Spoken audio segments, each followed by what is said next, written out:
बना, मैं जब तक जूस बना रही हूँ। पता नहीं आंचल भी कहाँ रह गई है। अरे आंचल, अब आ रही हो तुम? पता है ना अभी इन लोगों का टिफिन भी पैक होना है, सब्जी भी नहीं बनी। इन लोगों ने तो परेशान करके रख दिया, हमेशा ताजा ताजा सब्जी चाहिए। रात को सब्जी लाकर रख दो तो इनसे पचेगी थोड़ी ना। अरे बहू, अब तो ये रोज का हो गया, क्यों बार बार बोल कर दिल दुखाती। चल तू सब्जी काट, मैं बाकी तैयारी कर लेती हूँ। सुबह सुबह गोमती और उसकी दोनों बहुएं अर्चना और आंचल हड़बड़ी में नाश्ता और टिफिन बनाने में लगी होती हैं कि तभी अर्चना का पति रणदीप उसे कमरे से आवाज देता है। अरे अर्चना, जरा कमरे में तो आना। आ रही हूँ जी, 2 मिनट। इन्हें भी चैन नहीं है, जरूर फिर से कुछ ना कुछ नहीं मिल रहा होगा। अब मुझे पता है वो इनकी आंखों के सामने ही रखा होगा, दिखता थोड़ी ना है इन्हें। बड़बड़ाते हुए अर्चना अब कमरे में जाती है। क्या हुआ जी? सब्जी चढ़ाने के लिए रखी थी, जल्दी बोलिए वरना जल जाएगी। हमेशा बुलेट ट्रेन की स्पीड में क्यों रहती हो? मेरा वॉलेट कहाँ है? सामने टेबल पर तो रखा है। सामने रखी हुई चीज भी आपको दिखती नहीं है? अरे तमीज से बात करो मुझसे, तुम्हारा पति हूँ मैं। और क्या हुआ, अगर मेरी नजर नहीं गई तो तुम उठाकर दे दोगी तो तुम्हारी हाथ थोड़े ना घिस जाएंगे। अर्चना रणदीप को वॉलेट दे रही होती कि तभी रणदीप हाथों में गीले तौलिए को बालकनी में डालने के बजाय बेड पर ही रख देता है, जिसे देख सच में हद करते हो। अगर ये तौलिया बेड पर रखने की बजाय 4 कदम चलकर बालकनी में डाल दोगे तो क्या चला जाएगा आपका? हम मर्द सुबह से शाम तक काम करते हैं, पैसा कमाते हैं, खून पसीना एक करके घर चलाते हैं। इसके बावजूद भी अब हम घर के काम भी करें। अगर घर के काम भी हमें ही करने हैं तो तुम औरतें हो ही क्यों इस घर में? पूरा दिन तो घर में पड़ी रहती हो, जरा सा तौलिया उठा दोगी तो क्या तुम पर कोई पहाड़ टूट जाएगा? कुछ काम तो होता नहीं है तुम लोगों को घर पर। हाँ, जैसे हमारे पास तो अलादीन का चिराग है ना, चिराग रगड़ते ही जिन निकलता है और अपने आप सारे काम हो जाते। एक दिन हम औरतों की जगह रसोई संभालोगे ना, तब पता चलेगा। इतना कहकर अर्चना गुस्से में रसोई में आ जाती है और अब तीनों सास बहू डाइनिंग टेबल पर नाश्ता लगा देती हैं और सभी को बुलाने लगती हैं। कहाँ रह गए सब लोग? जल्दी से आ जाओ, नाश्ता लगाए वरना ठंडा हो जाएगा। बार बार बुलाने पर भी सभी 10 से 15 मिनट लेट आते हैं, जिससे नाश्ता लगभग ठंडा हो चुका था। और जब घर के सारे मर्द जैसे ही ठंडा नाश्ता देखते हैं, अरे गोमती, सच में हद करती हो। हम मर्द दिन रात मेहनत करते हैं, इतनी मेहनत करके हम अपनी कंपनी चला रहे हैं और हमें नाश्ता तक गरम नहीं मिल सकता। ये ठंडा नाश्ता करके हम जाएं ऑफिस में। हमने गरम ही परोसा था, लेकिन आप लोगों को ही आने में देरी हो गई। हम कब से आपको बुला रहे हैं। पता है हमें देरी हो रही थी तो नाश्ता ढक कर नहीं रख सकती थी। तुम औरतों की तरह सुबह हमें 4 रोटी नहीं बेलनी होती है, बहुत सारे काम होते हैं। अब जाओ और नाश्ता गरम करके लाओ। अर्चना गोमती सारा नाश्ता उठाती हैं और जाकर गर्म करने लगती हैं। तो वहीं दूसरी तरफ, भाभी मैं अपनी बाइक की चाबी रूम में भूल गया हूँ, लेकर तो आना। ये तो तुम खुद भी ला सकते हो ना, अब क्या तुम्हारी बाइक की चाबी भी मुझे लानी होगी?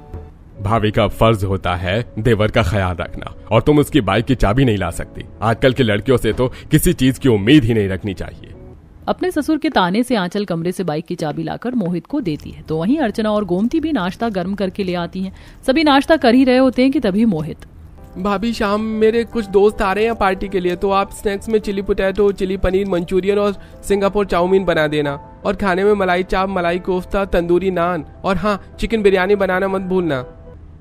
देवर जी, इस महीने में ये चौथी बार आपके दोस्त घर पर पार्टी के लिए आ रहे हैं। ऊपर से आप इतना सारा खाना बनाने का ऑर्डर दे देते हैं। 2-3 महीने में एक बार अच्छा लगता है, ना कि महीने में बार बार। मेरे बेटे के दोस्त आ रहे हैं, वो भी मेरे घर में। जब मुझे कोई दिक्कत नहीं है तो तुम औरतों को क्या दिक्कत हो रही है? पैसा हम कमा रहे हैं और दे रहे हैं, राशन हम दे रहे हैं, लेकिन फिर भी तुम औरतों के नखरे खत्म नहीं होते। घर के मर्दों की सोच और बातों से अब तक तो आप समझ चुके होंगे कि इस परिवार की औरतों की स्थिति क्या है। जहां आज हर कोई औरतों को बराबरी का दर्जा दे रहा है, उनकी इज्जत कर रहा है, तो वहीं मिश्रा परिवार में बिल्कुल इसका उल्टा था। राकेश और उसके बेटे अभी तक यही सोचते थे कि मर्द दिन रात मेहनत करके पैसा कमाते हैं और औरतें बस घर में रहकर आराम करती। सभी के ऑफिस जाने के बाद सभी औरतें बैठकर हड़बड़ी में नाश्ता करती हैं और अब रसोई और घर के बाकी कामों में लग जाती हैं। कपड़े धो लेती हूँ। जैसे ही कपड़े धोने के लिए आंचल बाथरूम में जाती है तो बाथरूम के फर्श पर ढेर सारा पानी होने के कारण आंचल गिर जाती है। मेरी कमर! आंचल के चिल्लाने की आवाज सुन गोमती और अर्चना भागी भागी आती हैं और आंचल को फर्श पर पड़ा देख उसे उठाती है। बाहू, तू ठीक तो है ना? कितनी बार कहा है इनसे कि नहाने के बाद फर्श पर वाइपर मार दिया करे, लेकिन नहीं। अगर जरा सा वाइपर मार देंगे तो जैसे तो इनकी मर्दानगी घट जाएगी ना। अर्चना गोमती आंचल को बिस्तर तक ले जाते हैं और उसकी कमर पर दवाई लगाते। वहीं जैसे ही शाम होने को आती है तो घर की सभी औरतें पार्टी के लिए खाना बनाने में लग जाती हैं। क्या फायदा मेरी इतनी पढ़ाई करने का? जब से इस घर में बहू बनकर आई हूँ तब से तो बस रसोई और घर संभालने में लगी हुई हूँ। इस घर की नौकरी को संभालने के लिए मैंने अपनी सरकारी टीचर की नौकरी छोड़ दी। इन्हें तो लगता है कि हम औरतें कुछ काम ही नहीं करती। एक दिन हमारी जगह रहकर रसोई संभालेंगे ना तो पता चलेगा। बहू अगर ऐसा हुआ ना तो ये तो दुनिया का 8वां अजूबा कहलाएगा। तीनों सास बहू अपना दुख बयान करते हुए एक एक कर पार्टी का सारा खाना तैयार कर देती है। कुछ देर में मोहित के दोस्त आते हैं और खा पीकर खूब पार्टी करते हैं और जाने से पहले इतनी गंदगी फैला देते हैं कि जिसे देख, हे भगवान, थोड़ी देर पहले घर कितना चमक रहा था और अभी इन लोगों ने क्या हालत कर दी है घर की। दोनों बहुएं घर की सारी गंदगी को साफ करती और ढेर सारे बर्तनों के ढेर को धो धो कर साफ कर देती। आज दोनों बहुएं काफी थक चुकी थी, इसीलिए वो थोड़ा जल्दी सोने के लिए चली जाती हैं। घड़ी में रात के तकरीबन 11 बजे थे कि तभी आंचल का पति आकाश, उठो आंचल, मुझे भूख लग रही है, कुछ खाने के लिए दे दो। थोड़ी देर पहले ही तो आपने पार्टी में खाना खाया, तब दोबारा भूख लग गई। थोड़ा खाना बचा हुआ है, ओवन में गर्म करके खा लीजिए, मुझे बहुत तेज नींद आ रही है। तुम्हारे होते हुए क्या मैं खुद खाना लेकर आऊं? और मुझे वो पार्टी का खाना नहीं खाना, मेरा दाल चावल खाने का मन कर रहा है, मेरे लिए दाल चावल बनाओ। कम से कम वक्त तो देखिए क्या हो रहा है, मैं वहीं पार्टी का खाना आपको गर्म करके दे देती हूँ ना। अरे क्या जिंदगी हो गई हमारी, इतना मेहनत मजदूरी करते हैं हम लोग और खाने के लिए भी बासी मिलता है। एक काम करो, तुम सो जाओ, मैं भी भूखा ही सो जाता हूँ। वैसे भी पति की भूख से ज्यादा तुम्हारे लिए तुम्हारी नींद है। आकाश की बातें सुनकर आंचल काफी ज्यादा चिढ़ जाती और ना चाहते हुए भी नींद में मुंह पर पानी मारकर जाकर अपने पति के लिए आधी रात में चावल बनाती। इन घर के मर्दों के लिए उनकी बीवी कम उनकी पर्सनल सर्वेंट ज्यादा थी, जो उनके इशारों पर नाचती। कभी कभी तो लगता है कि परिवार के लोगों के नहीं बल्कि धोबी काट के कपड़े धोती हूँ। वहां पर भी इतने कपड़े नहीं होंगे। इन लोगों ने तो सच में गधा बना कर रख दिया। 2 रोटी के लिए कितनी मेहनत करनी पड़ती है हमें। किसी और के घर में जाकर इतना काम करते ना तो अभी तक तो हम लाखों रुपए कमा लेते। ढेर सारे कपड़े धोने के बाद अब जहाँ गोमती और अर्चना मिलकर घर की सफाई करने में लग जाती हैं, तो वहीं आंचल रात के खाने की तैयारी करती है। तभी घर के सारे मर्द ऑफिस से घर लौट आते हैं। सुबह से शाम हो गई लेकिन इन औरतों का सफाई का काम नहीं खत्म हुआ और अभी तक खाना भी नहीं बनाया तुम लोगों ने। अरे पूरे दिन क्या सोफे पर पड़ी रहती हो, इतना सा काम नहीं होता तुम लोगों से। अभी तक तो किसी ने हमसे पानी तक नहीं पूछा है और घरों में देखा है पति के आने से पहले पत्नियां पानी का गिलास लेकर खड़ी होती हैं। राकेश की बातें सुन सभी औरतें सारे काम छोड़कर उनके लिए गर्मा गर्म चाय और पानी लेकर आती हैं। तो वहीं घर के मर्द आते ही अपने जूते जुराब इधर उधर फेंक देते हैं। उनका बैग टाई साउथ में होता है तो कोट नॉर्थ में पड़ा होता है, जिसे देख कपड़े रखने की तो औकात है नहीं लोगों की और हुक्म तो ऐसे चलाते हैं जैसे कहीं के महाराजा हो। मन तो कर रहा है कि सबको किसी बोरे में भरकर खाली कुएं में फेंक कर आ जाऊं। ऐसे ही कुछ समय गुजर जाता है। सुबह का वक्त था, सास बहुएं नाश्ता बनाने में लगी होती हैं कि तभी रणदीप अर्चना को कमरे में बुलाता है। ऑफिस का टाइम हो रहा है और तुमने अभी तक मेरे कपड़े प्रेस करके नहीं रखे। आप पूरे अंधे हो चुके हैं क्या? सामने कपड़े प्रेस करके रखे हुए इतना भी नहीं दिख रहा है क्या? ये व्हाइट शर्ट है, मुझे ब्लैक शर्ट पहननी है और तुमने व्हाइट शर्ट क्यों प्रेस कर दी? अरे मेरे लिए जल्दी से ब्लैक शर्ट प्रेस करो। मन कर रहा है इनका मुंह ही प्रेस कर दूं। काश पत्नी धर्म की वजह से मजबूर ना होती। इसी तरह कुछ समय गुजर जाता है। आज भी तीनों सास बहू घर की रसोई और काम में लगी होती हैं कि तभी पड़ोस की कुछ औरतें आती हैं। क्या बात है गोमती, तुम्हारी बहुएं तो ईद का चांद हो रखी है। पता है कल हम मोहल्ले की सारी औरतें मिलकर घूमने के लिए गई थी, सिर्फ तुम और तुम्हारी बहुएं ही लापता थी। हमारे लिए तो घूमना घर में ही हो जाता है, रसोई से हॉल तक, हॉल से छत तक और फिर रसोई। हमारी जिंदगी तो बहन इसी में समेट कर रह गई है। ऐसे ही कुछ समय गुजरता है और अब मिथिलेश को मोहित के लिए अपने बिजनेस पार्टनर की बेटी कनिका पसंद आती है। लड़की कैसी है, एक बार हमें भी तो उससे मिलवा दीजिए। तुम औरतें घर और रसोई संभालो ना, वही सही है। लड़की कैसी है कैसी नहीं मुझे अच्छे से पता है। पता नहीं इन्होंने मोहित के लिए कैसी लड़की पसंद करी। जैसी भी हो लेकिन कम से कम वो बेचारी हमारी तरह इसमें ना पिसे। पता नहीं कितने अरमान लेकर तो वो यहाँ आएगी। वो कहते हैं ना कि दिन में एक बार सरस्वती माँ हमारी जीभ पर जरूर पधारती हैं और जो हम बोलते हैं वो सच हो जाता है। शायद कुछ ऐसा इस मिश्रा परिवार में भी होने वाला था जो आज से पहले नहीं हुआ था। समय गुजरता है और कनिका और मोहित की शादी हो जाती है। शादी का अगला दिन सारे कमरे में कपड़े फैले हुए हैं। तुमने कमरे का क्या हाल बना रखा है? तुमने मेरे कपड़े प्रेस करके कहाँ रखे हैं? कहीं पर भी नहीं मिल रहे। कपड़े प्रेस करके? लेकिन तुमने तो मुझे इस बारे में कुछ भी नहीं कहा था। और वैसे भी कपड़े तो तुम खुद भी प्रेस कर सकते हो ना। माँ और भाभी हमेशा भैया और पापा के कपड़े प्रेस करके रखते हैं, तो तुम्हें भी मेरे कपड़े प्रेस करके रखने होंगे, समझी? मोहित की बात सुन कनिका को काफी हैरानी होती है और जब वो रसोई में आती है, ये क्या इतना सारा नाश्ता बन रहा है? भंडारे का खाना? हमारे घर में तो 1 से 2 चीज ही बनती थी। यहाँ सबके खाने की फरमाइश अलग अलग होती है, उनके हिसाब से नाश्ता बनता है, धीरे धीरे समझ जाओगी। कनिका अब आज दोनों जेठानी और सास के साथ सभी को खाना परोसती है और जैसे ही कनिका उनके साथ खाने के लिए बैठती है, अरे बहू तुम हमारे साथ क्यों बैठ गई? नाश्ता करने के लिए पापा जी। लगता है तुम्हें अभी तक तुम्हारी सास ने नहीं बताया, इस घर में नाश्ता खाना घर के मर्द पहले करते हैं और फिर औरतें। ये सब कनिका के लिए काफी हैरानी भरा था। जब सारे मर्द नाश्ता करके ऑफिस के लिए चले जाते हैं, आखिरकार ये सब क्या है भाभी? सुबह मोहित जी मुझसे इतना अकड़ के कपड़े प्रेस करने के लिए बोल रहे थे और अब नाश्ता घर की औरतें मर्दों के बात करती हैं। ये कैसी बेहुदा सोच है? शुरुआत में हमें भी ऐसा ही लगा था, लेकिन धीरे धीरे तुम्हें भी इसकी आदत पड़ जाएगी। कनिका को आए हुए मुश्किल से 2 से 3 दिन हुए थे, लेकिन वो इन कुछ दिनों में ही घर के हालातों को अच्छे से समझ चुकी थी। सुनिए जी, मुझे कुछ पैसे चाहिए। ये लो, शुक्र मनाओ कि तुम्हें मुझ जैसा पति मिला है जो दिन रात मेहनत करके तुम्हें पैसे देता है, वरना तो औरतों का क्या है, मर्दों से पैसे लेती हो और पानी की तरह बहा देती हैं। रणदीप का इस तरह से अर्चना को पैसे के लिए ताने देना कनिका को बिल्कुल भी अच्छा नहीं लगता। तो वहीं आज रणदीप आकाश के कुछ दोस्त घर आए होते हैं। भाभी जी ने खाना तो काफी बढ़िया बनाया है। क्या बढ़िया खाना बनाया है, इन औरतों को खाना बनाने के अलावा और काम ही क्या होता है? चोखा लगाया, सब्जी बन गई, काम तो हम मर्द करते हैं। जिस तरह से ये बता रहे हैं, अगर इस तरह से इन्हें खाना दे दिया ना तो 2 दिन तक बाथरूम में ही बैठे रहेंगे। ऐसे ही कुछ समय गुजर जाता है। हमने कहा ना, हमें नहीं खानी है रोटी सब्जी, हमें तो दम बिरयानी खानी है, जल्दी से बना कर लाओ। अगर आप लोगों को दम बिरयानी ही खानी थी तो पहले ही बता देते, हमने तो इतना सारा खाना बनाया, ये तो बर्बाद हो गया ना। कनिका, जितना बोला जाए उतना करो, और खाना बनाना कोई इतना मुश्किल काम नहीं है। आप लोग गुस्सा मत करिए, हम अभी बनाकर लाते हैं। घर के मर्दों की ऐसी हरकतों को देख कनिका काफी फ्रस्ट्रेटेड हो चुकी थी। ऐसे ही कुछ समय गुजर जाता है। अरे अर्चना, मेरे जुराब कहाँ हैं? जल्दी से लेकर आओ। अरे भाग्यवान, अभी तक मेरी कॉफी क्यों नहीं आई? कनिका, आज फिर तुमने मेरे कपड़े प्रेस नहीं किए, तुम्हारा दिमाग तो नहीं खराब हो गया है? सुबह सुबह सभी का चिल्लाना, घर में औरतों की भाग दौड़, अब ये सब कनिका से देखा नहीं जाता।